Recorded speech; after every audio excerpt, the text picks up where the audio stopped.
Assalamualaikum warahmatullahi wabarakatuh. Saya Aryani Dwi Ingria Putri, NIM 211142008 akan mempresentasikan yaitu analisis pendekatan pragmatik terhadap karya sastra novel yang berjudul If Only karya Inayah Putri. Sebelum membahas analisis pendekatan pragmatik, mari kita ketahui apa itu sastra. Karya sastra merupakan wadah memuat ekspresi manusia dalam bentuk sebuah karya dan mengungkapkan refleksi dari realitas atau data asli dalam bentuk imajinatif berdasarkan hasil pemikiran, pendapat, pengalaman, dan perasaan yang melalui lisan dan tulisan. Sumarjo dan Saini juga memperkuat pandangan tersebut, bahwa sastra juga merupakan ekspresi pribadi seseorang yang dapat diekspresikan sebagai pengalaman, pikiran, perasaan, ide, dan keyakinan, serta bentuk citra yang dapat membangkitkan pesona. Sastra dapat berupa imajinasi atau data nyata pada saat yang bersamaan, karena karya sastra dapat menjadi saksi kehidupan sekaligus komentator. Pendekatan pragmatik. Pendekatan atau dalam bahasa Arab disebut makhal adalah asumsi yang berkenaan dengan hakikat dalam bahasa dan hakikat dalam belajar mengajar bahasa.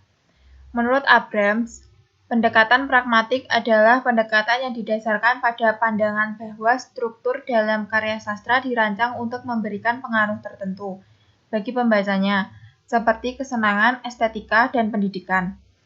Pendekatan ini cocok digunakan bagi pembaca yang ingin mengetahui isi dan tujuan dari cerita tersebut. Analisis pendekatan. Dimas selalu menjadi orang pertama yang Kiana cari, kala dia senang ataupun sedih. Matanya berkilat-kilat. Ada kebahagiaan yang terpancar jelas di sana. Gue jadian sama Juna. Dalam sedetik, Dimas merasa jantungnya berhenti berdetak. Langit seolah runtuh di ke atas kepalanya. Hancur.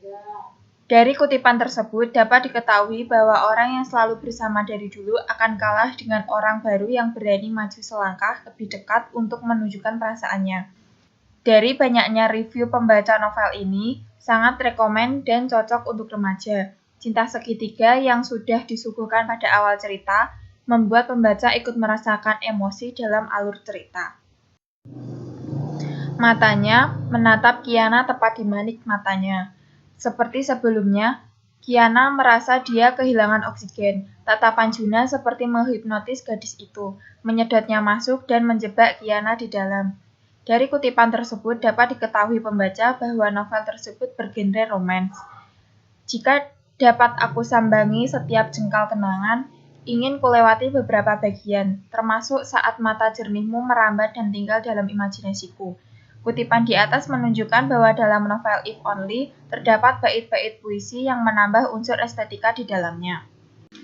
Di sana, beberapa meter darinya seorang wanita tengah menjerit. Tubuhnya dipukuli oleh seorang pria parubaya, tetapi wanita itu tidak meminta Juna untuk menolongnya. Wanita itu memohon agar Juna pergi dari sana.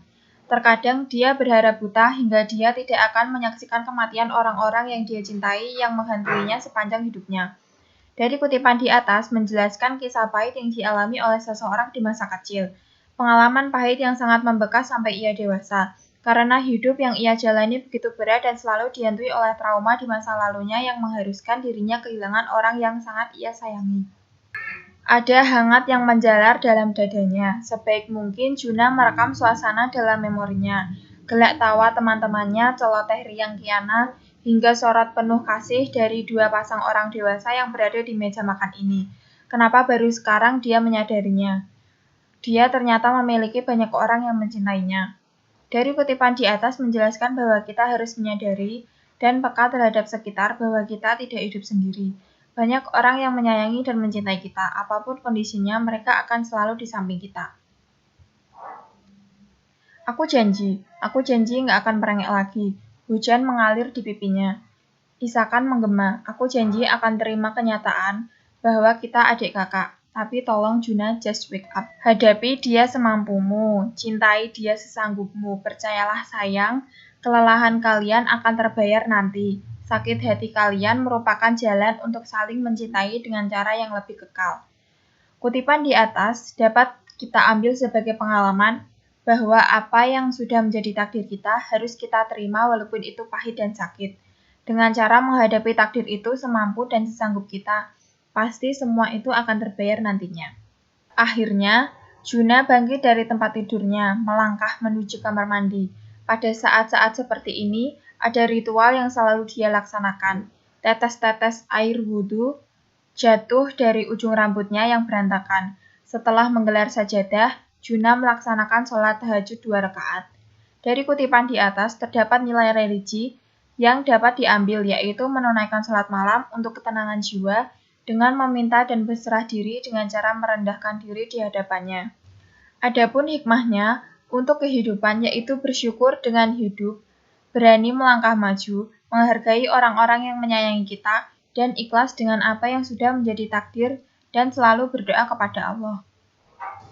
Sekian presentasi dari saya. Apabila ada salah kata, saya mohon maaf. Wassalamualaikum warahmatullahi wabarakatuh.